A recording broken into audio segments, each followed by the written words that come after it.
Now, though, it's time for wine. That's it. It's Friday. It's time for wine. Malcolm McLaren is still here. He's got his shades on for this bit, because it's obviously it's cool. And we're also joined by wine expert Tom Cannavan. Do you like your wine, Malcolm? Yes. Excellent. That's all we need to know. Recent to the point. That's what we need to know, yes. Well, this week we've been kind of following a journey through the great grape varieties of the world, but we're taking a bit of a side road this week, and we're going to look at organic wines and wines suitable for vegetarians. That sounds ridiculous. Vegetarian wine? Well, it does sound... grapes?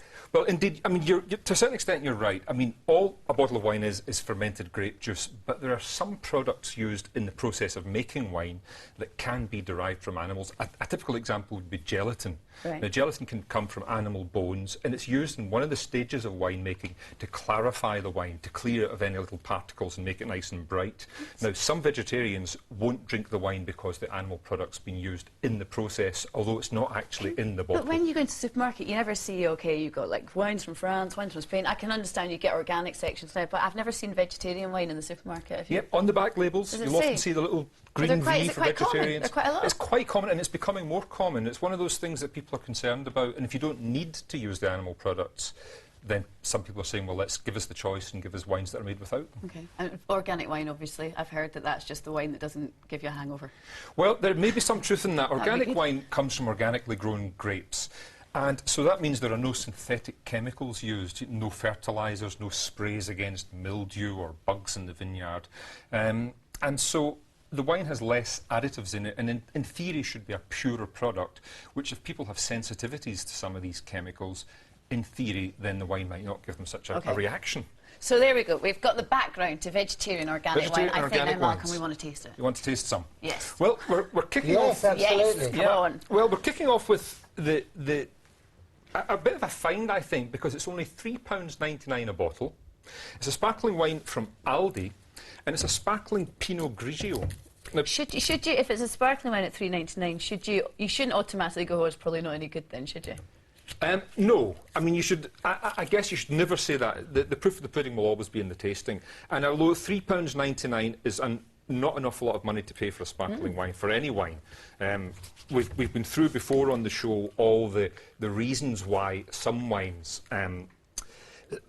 you really need to pay £4 or £5 to get really good value in wine, in my opinion. But I think this is a bit of a find. At £3.99, it's fun.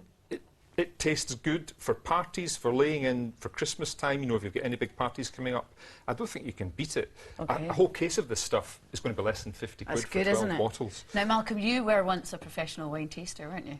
I wasn't a professional. It was the first job when I left school. I was a dreadful 16-year-old who didn't and refused to take any exams, and my mother drafted me into the Labour Exchange. And in those days, I'm talking about 1962, there was 101 jobs, you know.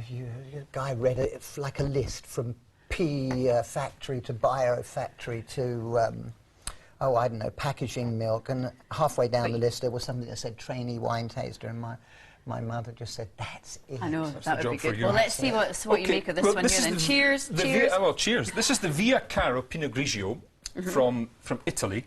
And it's £3.99 in Aldi. And I think... You know, the nose has got a little bit of apple, a little bit of kind of red apple, I think, a little bit of citrus, of lemon, maybe a tiny touch of toffee just from the second fermentation the wine has had. And then I think it drinks pretty well. You know, it's easy drinking. It's not bad, actually, is it?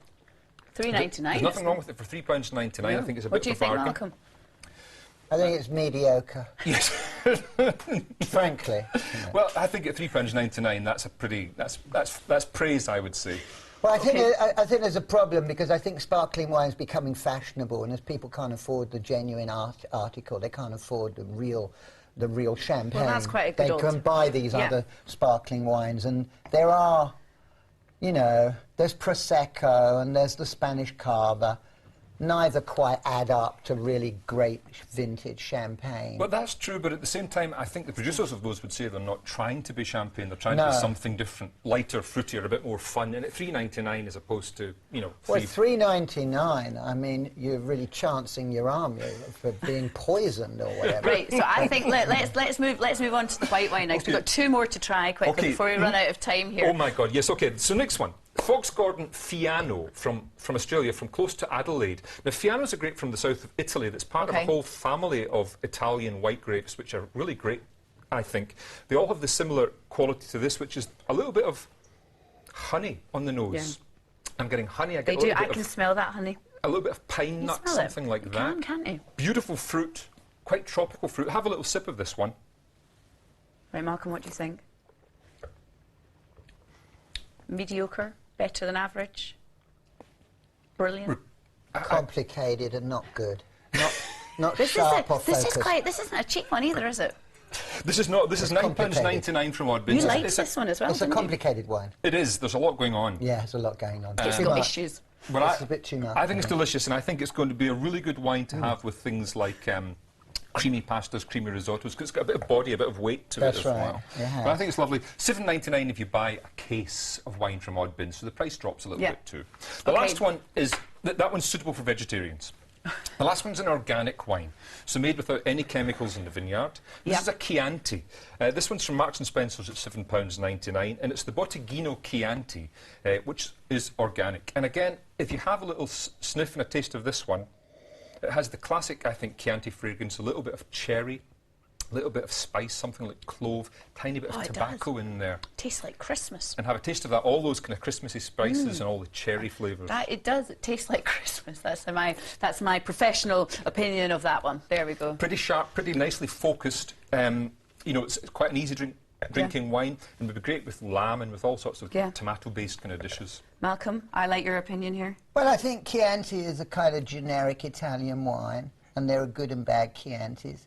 And this is okay. I wouldn't say it's top of the field. It's not a particular wine that I like. I prefer the French Burgundies to a Chianti, and I prefer even decent Bordeaux.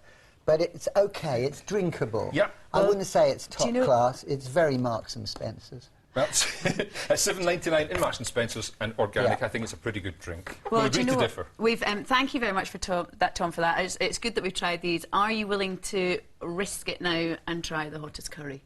I'm trying to what? Hottest curry ever. Why would the hottest curry ever? Yes, you're going to, aren't you? What is this? Full of chilies and... We're going to relocate to the sofa, but first, here's your guide to what's on this weekend, right?